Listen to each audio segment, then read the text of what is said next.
Hello दोस्तों।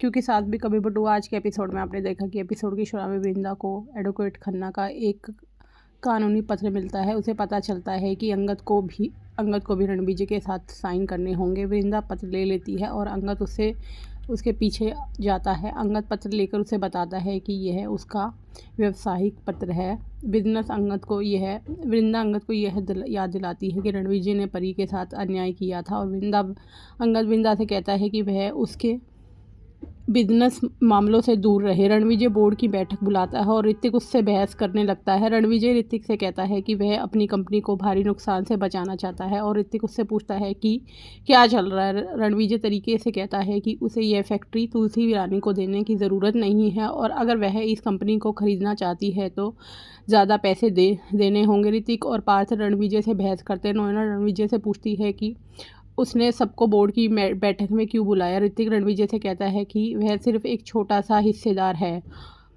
और रणविजय ऋतिक को बताता है कि उसके हिस्सा बढ़ा दिया गया है। रणविजय तुलसी को कागज़ देता है और सबको बताता है कि उसके नाम पर सबसे ज़्यादा शेयर हैं। अंगद के इस फैसले से तुलसी हैरान रह जाती है और ऋतिक तुलसी से कहता है कि अंगद बदल रहा है। ऋतिक रणविजय से कहता है कि वह खेल खेल रहा है और अंगद के दिमागी तौर पर बहकाने के लिए वही जिम्मेदार है। पार्थ और ऋतिक मिलकर रणविजय से बहस करते हैं। तुलसी मीटिंग छोड़कर चली जाती है। परी कैब का इंतज़ार कर रही होती है और अजय उसे लेने आता है। परी अजय को बताती है कि सनी और गरिमा अब अच्छे दोस्त हैं और अजय परी से पूछता है कि जब गरिमा की कस्टडी रणविजय के पास है तो इसे अपने साथ ले जाने की इजाज़त कैसे मिली। परी अजय को बताती है कि रणविजय ने उसे इजाज़त दे दी है और अजय परी से कहता है कि गरिमा को उसके साथ ही रहना चाहिए। परी अजय को बताती है कि इसलिए तो शांति निकेतन में रणविजय के रहने की इजाज़त है और वह परी की कस्टडी वापस पाने के लिए जी जान से कोशिश कर रही है। अजय परी से कहता है कि वह हमेशा उसके साथ है, वह कभी भी उससे मदद मांग सकती है। अजय एक गाना बजाता है तो अजय और परी को उनके पुराने दिनों की याद आती है जब वे लड़ते थे। परी की आंखों में आंसू भर आते हैं। अजय उसे अपना रुमाल देता है।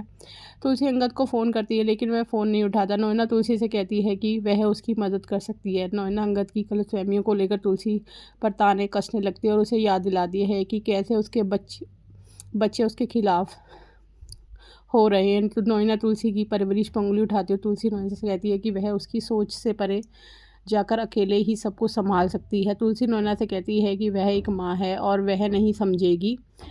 नोएना तुलसी से कहती है कि उसे खुशी है कि वह माँ नहीं है और तुलसी कहती है कि वह अपनी जिम्मेदारियाँ निभाएगी। तुलसी नोएना से कहती है कि वह अपने काम पर ध्यान दे और उसे जो करना है करने दे।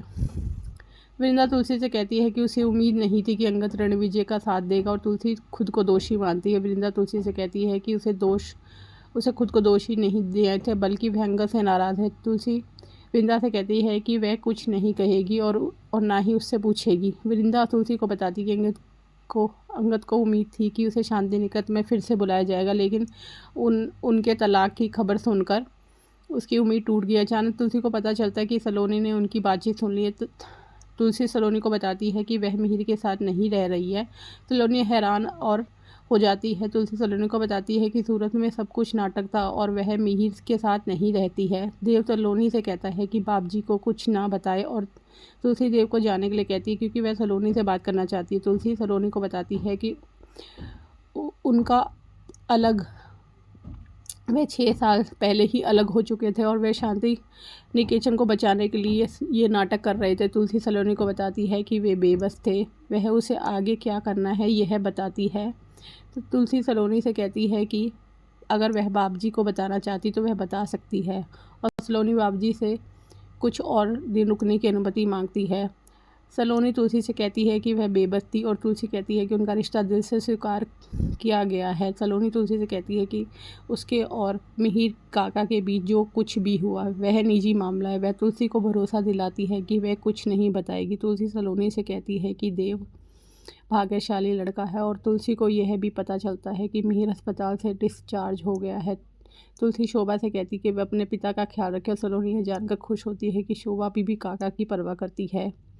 अंगद वृंदा पर चिल्लाने लगता है। तुलसी अंगद से कहती है कि अपनी पत्नी से इस तरह बात करना सही नहीं है।